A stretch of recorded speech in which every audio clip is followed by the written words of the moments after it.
Coming up in today's newscast, the IDF confirms a mix-up in yesterday's flare-up on the Gaza border. Prime Minister Netanyahu hails Israeli efforts that halted EU funding of NGOs, and they were only here for a few months, but now it looks like the Juul e-cigarettes are saying bye-bye to the Holy Land.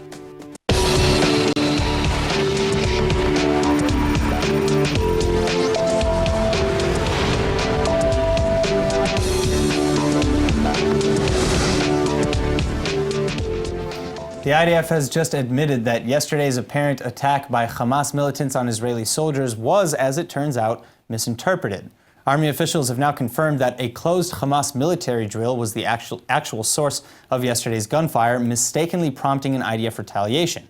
At least 2 Hamas operatives were killed in that counterattack. Though the IDF has reportedly admitted the error to both Hamas and Egypt amidst negotiations for a ceasefire deal, Army officials say that their retaliation was still necessary, even if it was a drill. They point out that Hamas failed to alert the IDF that they were conducting a live-fire exercise. Given the tight proximity within the Gaza Strip, the gunfire was heard by IDF soldiers near the border. The real-time war scenario is a very crucial one, leading officers to conclude that their troops were under attack. Now, the Army did justify its attack with video footage published to social media yesterday, accusing Hamas of striking first. Hamas, in turn, however, has released its own video, which appears to prove the opposite, likely forcing the IDF to admit their apparent mistake. Still, given Hamas's mission to wipe Israel off the face of the map, these war games can still be interpreted by many Israelis as an act of aggression in itself. But with all sides cautiously optimistic that some kind of ceasefire deal can yet be reached, miscommunications like these threaten to topple any such deal. The first round of renewed United States sanctions against Iran are now in full effect. The first targets are Iran's exported goods like pistachios and rugs, but also on trade in aluminum and steel, airline and automotive equipment, U.S. currency, and more.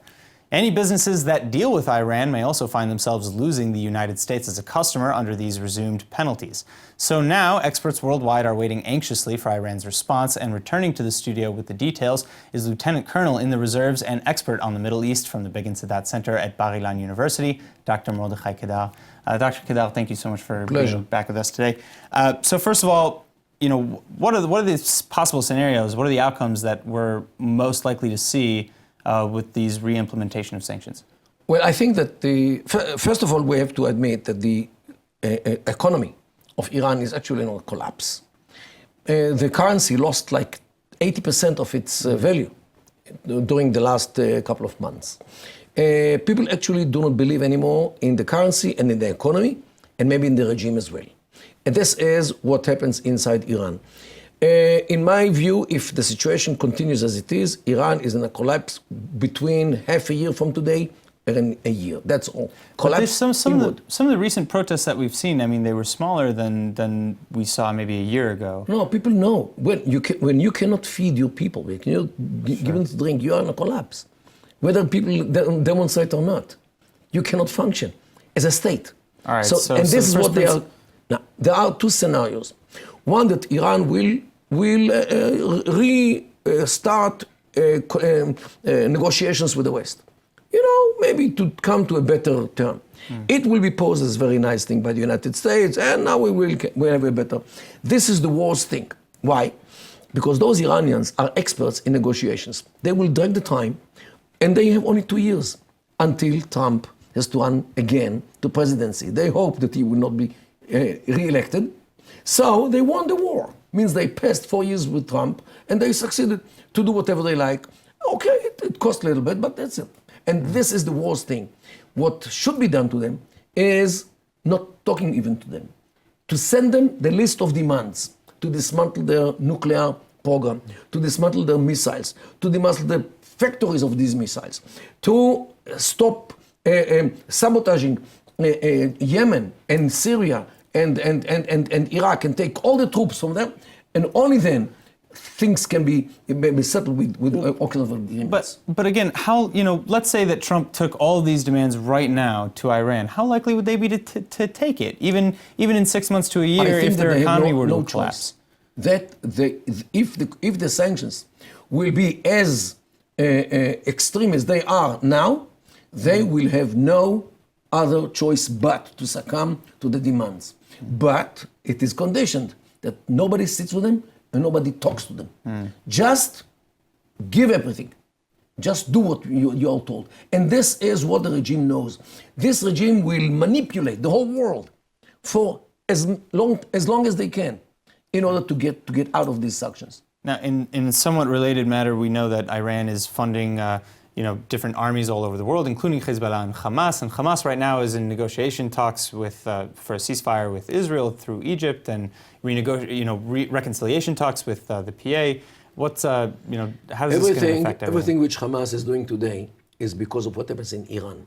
Because Hamas know that the days which Iran still supports them are numbered. Because especially with their economy the way it is. Exactly. And there are voices in those demonstrations to stop supporting Hamas, stop supporting Lebanon, means Lebanon, start taking care of Iran. That's what the people say in the streets. And they know in Gaza that the end of the Iranian support is already in the foreseeable future. This is why they are in such a pressure to come to any agreement with Israel, especially long truce with Israel, ceasefire. And this is, again, the worst thing. Why? Imagine that Israel signs with them a 5-year-long truce, okay? What happens if we find out after a month from the signing that they actually are building a new missile factory, which will produce missiles which can reach all the way from Eilat in the south to Metula in the north, including Tel Aviv, Dimona, and all that. What are we supposed to do then? To sit with handcuffs for 4.5 years only because we signed some stupid agreement with Hamas? Hamas again. Israel actually should resume its deterrence vis-a-vis Hamas. And this is the whole thing. To threaten them day and night. And this, no negotiations, nothing. This is how the Middle East functions, unfortunately. But whoever tries to function here in the Middle East like a European, ends, you know where. All right. Professor Dr. Kedal, thank you so much for coming back. Thank you so much. And sharing your insights with us. A bombshell report from Israeli media has accused the government of funding an institute that illegally seized a Palestinian home in the West Bank. Financial records recovered from the institute in question seem to confirm that Israel's culture ministry has been granting annual stipends of roughly $50,000 per year. By now, the total amount of money paid out is close to $250,000. The institute in question is an Israeli religious organization known as Mishpatei Eretz.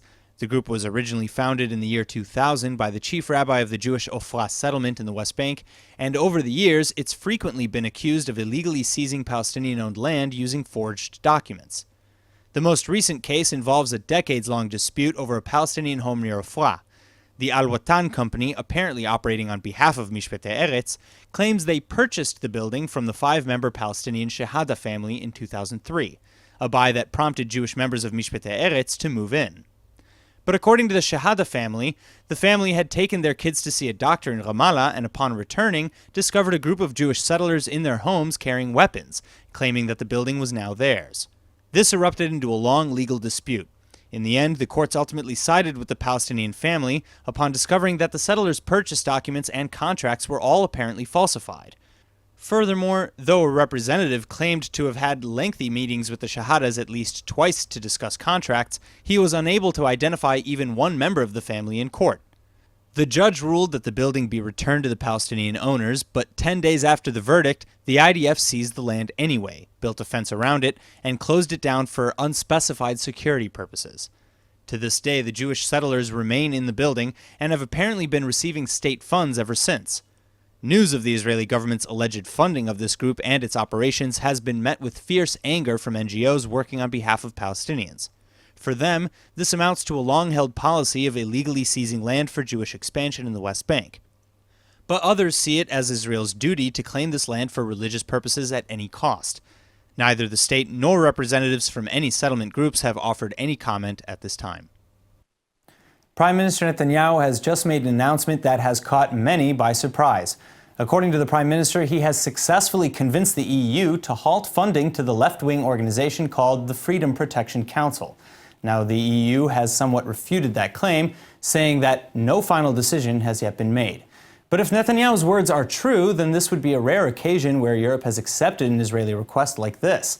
Al TV's Brett Allen Smith is here with more. And Brett, first off, tell me about this council. Sure. So the Freedom Protection Council is basically kind of like a co-op, right, between several prominent left-wing NGOs. Some of them are Israeli, some of them are foreign. The council itself was founded by an Arab-Israeli group called Ilam, which campaigns for what they say is freedom of the media. But the council also includes groups like B'Tselem and Adala, which we've talked about, and those have both been frequently targeted by the Israeli government due to their criticism of Israeli policy in the occupied Palestinian territories. B'Tselem teaches Palestinians how to use digital cameras so that they can film and publish alleged human rights violations that happen in the territories. But the Israeli government has long accused these groups and this council, in fact, of undermining Israel's mere right to exist to begin with. On the other hand, these groups would argue that they're basically only trying to protect civil rights and liberties and expose human rights violations. Now, the EU has promised to allocate over 360,000 euros to this council until December of 2019, which kind of brings us to today. Okay, so that brings us to Netanyahu's announcement then that he somehow convinced Europe to halt those funds. And European leaders have typically denied any Israeli request to stop funding these NGOs. And that's exactly one of Israel's biggest criticisms of the EU in the first place. They say it amounts to foreign countries basically meddling in other countries' affairs. Yeah, I mean, it's interesting because by now, the EU has largely paid out that amount of money already to that they initially pledged to that council. And furthermore, the council's activities are quite separate from the individual activities of those individual NGO groups who operate in the territories like B'Tselem and Adala. But if what Netanyahu is saying is true, it would mean that Europe is reconsidering that policy. I mean, it could just as easily mean, though, that maybe they're just going to submit those same funds to the same places through different channels. Like this amount of money, for example, that would more than make up for the missing funds from the UN's Palestinian Refugee Agency after Trump cut those U.S. funds to UNRWA. One thing is for sure, though, Europe has a lot of attention and money probably still invested in the Israeli-Palestinian conflict. And for now, no final word has been made as far as the EU is concerned, as far as the Freedom Protection Council goes. So there's still a lot we don't know, I got to say. All right, well, Netanyahu says that this halt of these funds is merely the beginning, if it's true to begin with, of course. So I suppose, as always, we can only wait and see. Right. Thanks for the info, Brad. Of course. Israeli arts and designers are amazing, but there are just too many of them to keep track of on our own. And that's why it's so fortunate that Israeli art magazine Kan compiles the best and brightest in Israel's art scene for us. Joining me now with more is the editor of the Kan Israeli Art magazine, Chana Barak Engel. Thank you so much for coming in today. Thank you for having me. I'm the editor of the magazine. The producer is by ICU, which is an artist organization. Okay. And the magazine is existing since 2007. The first issue actually was out in 2008. I'm doing this job about 5 years, in the last 5 years.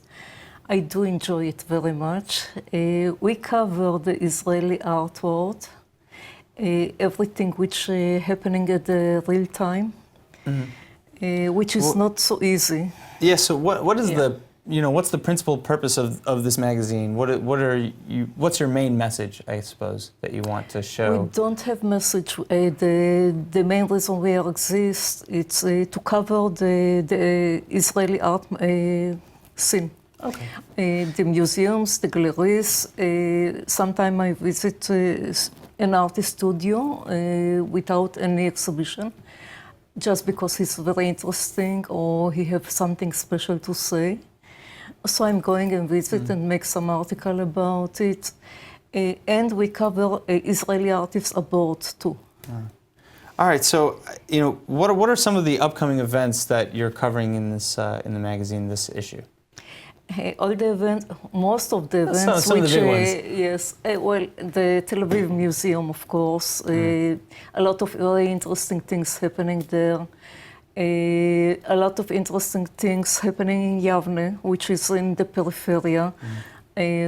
We don't always pay enough attention to the outside of Tel Aviv. We're looking only at what happened here. And the Israeli Museum in Jerusalem is very interesting too. They try to get to a new venue in these days. I hope it will be successful. I really, really hope they will show much more Israeli artists. I do believe that they exist to explore Israeli artists, not only foreign one. Where is your magazine available? Is there an online issue? For people who'd like to read online? Barely, only a small part of it, since, as you can see, we still use the paper for print. So where's it available to purchase? In the museum shops, of course, for people who sign up. In the, well, we have it about too. In the many of the universities in the United States, in the MoMA. We start to contribute in Europe lately. We have already several places in Germany and other countries, and we keep going with. All right. Well, I can't wait to get my hands on it. I wanna. Maybe I'll be in it one day. That'd be fun, huh? I don't know what I'll do. That might be very I'll do interesting. something very cool. I'll do something very artistic, and you'll be like, wow. Okay, let me know. All right, Hannah, thank you so much for coming in and sharing My the magazine with us. pleasure. Thank you for having me, and see you. Thank you. Thank you.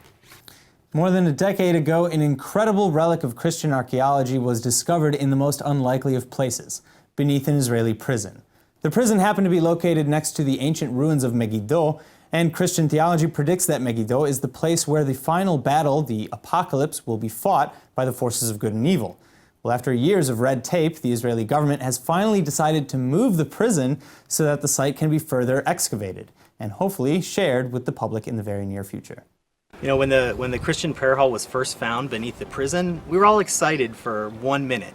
And then we realized, oh, it's in a maximum security prison, so we'll never actually be able to do anything with it. Now that the government has decided to move this prison, we can now explore this really amazing and interesting part of the development of early Christianity in a way we didn't think we'd be able to. Now, this site was discovered completely by accident back in 2005 when the prison was undergoing an expansion.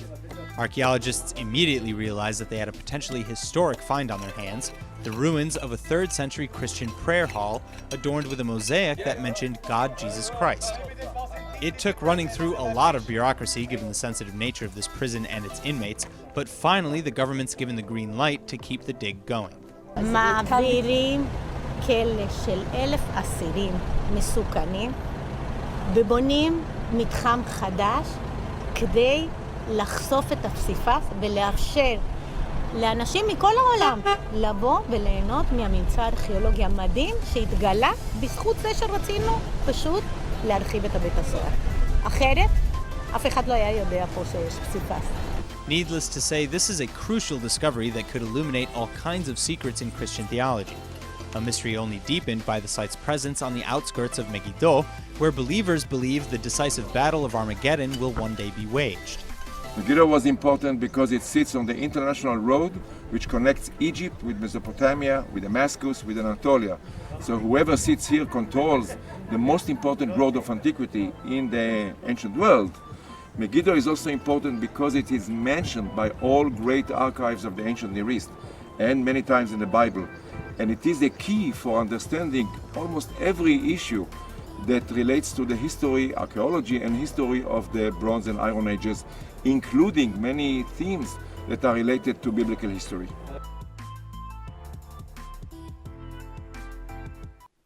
If you've ever been to the Holy Land, and more specifically to Tel Aviv, you've probably noticed a lot of people still smoke cigarettes, whether it's at the beach, at the coffee shop, or just walking down the street.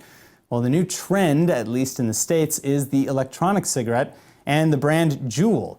But Juul is getting into a bit of hot water here in Israel, at least, as it has in the States, and ILTV's Emmanuel Kadosh is here with the latest details. Emmanuel, what is Israel's e-cig situation? Thanks, Aaron. Like you said, the rules of, where you can smoke and can't smoke in Israel are a lot, and I mean a lot more lenient than those of the States. So you can and most likely will see people, like you said, on the streets and more specifically in public places smoking. But the e-cig trend has made its way over to Israel just last May when the San Francisco-based Juul Labs Incorporation began operating.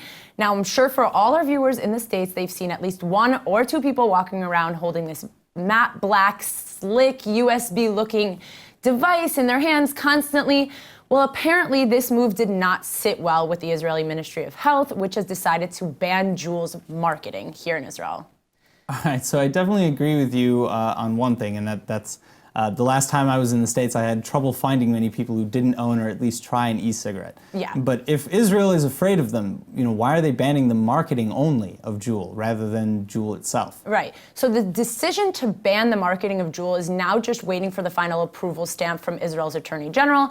And when I hear more about the reasoning behind this, I don't, completely disagree. I mean, the Juul itself comes with colorful nicotine pods in different flavors, and each pod contains something like twice the amount of nicotine that's found in most brands of e-cigs. But that's not even, the main issue here. Beyond that, Juul states that they are, an alternative for already existing adult smokers, yet the company has been criticized insanely for its fast-growing popularity with teenagers specifically. So if you ask me, I'm more than positive that that's, the reason they want to ban the marketing. Okay, so first of all, I did not know that each pod had that much nicotine, honestly. Crazy amount. Yeah, the way I see people smoking these things, it's crazy to think about how much nicotine they're taking in. You would think it was just vapor. You wouldn't even realize. Right. Yeah. And I definitely see teens, not just in the States, but here in Israel too, smoking these electronic cigarettes, just like in the commercial, that we saw. Exactly. The issue with the teens getting a hold of this Juul is that some people say that the Juul is marketing the product as safe. So when kids see a safe smoking option and they notice that all the adults are smoking this thing,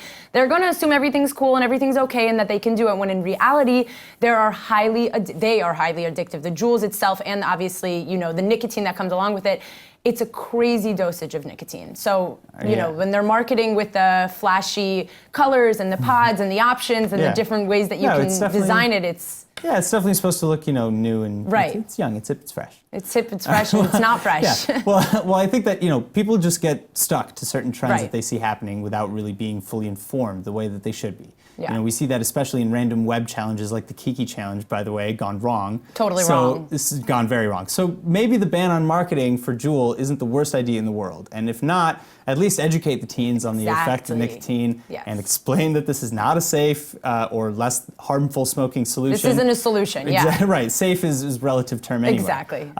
Anyway, so I guess we'll be looking out for more updates. Thanks, Manuel. Thank you. 61-year-old Shlomi Lazmi tragically lost his eyesight 32 years ago while serving in the IDF's reserves. But this incredible Israeli vet didn't let his blindness get in the way of a very promising athletic career. Quite the opposite, actually. In fact, for the second year in a row, Lazmi has just snagged the gold medal in the World Bowling Championships for the blind, making him indisputably the best blind bowler in the world. This year's 10-pin bowling world championship match was held in Prague, where Lazmi beat out both Japan and Poland for the gold. Blind bowling, in case you're wondering, is very much like the sport's typical iteration in almost every way. Bowlers simply use a sighted guidance method to help position them on the alley, or they can use a guide rail to help them aim. But other than that, the rest is pretty much the same. No bumpers, no special pins, nothing. Now, for most of us, bowling is, well, a tricky sport that combines technique with patience, skill, precision, and endurance. Lazmi cleared over 120 points in both of his winning matches, which is very impressive. I think most of us, like myself, are jumping for joy if we can even clear 100. But Lazmi is more than just a bowler. He was actually also on Israel's Paralympic goalball team, which is a modified form of soccer for the blind. Needless to say, his accomplishments, perseverance, and love of the game is something we can all look up to. And you can guarantee that next year, Lazmi will be heading back to the championships to see if the third time is also a charm. The Hebrew word of the day is brought to you by IDC Summer Ulpan, open to everyone. Now our Hebrew word of the day, Israeli athlete Shlomi Lazmi is officially the world's best blind bowler. So in honor of his dual gold medals, today's word is lesachek bowling, which is how you say to play bowling here in Hebrew. Now, I'm not gonna lie, every time I misachek bowling or bowl, I feel pretty lucky just keeping my kadur bowling or bowling ball out of the gutter and out of other people's lanes. Now, some people absolutely love to lesachek bowling, others absolutely hate to lesachek bowling. But at the end of the day, I think we can at least all agree that we hate those shoes you gotta wear when you misachek bowling. They're never, ever, ever available in the right size. Now let's take a look at the weather forecast. Tonight should be partly cloudy and warm with a low of 79 or 26 degrees Celsius. Then tomorrow you can expect clear to partly cloudy skies and a slight rise in temperatures to a high of 89 or 32 degrees Celsius. All right, that's it for today's news. Today's exchange rate is 3.69 shekels to the American dollar.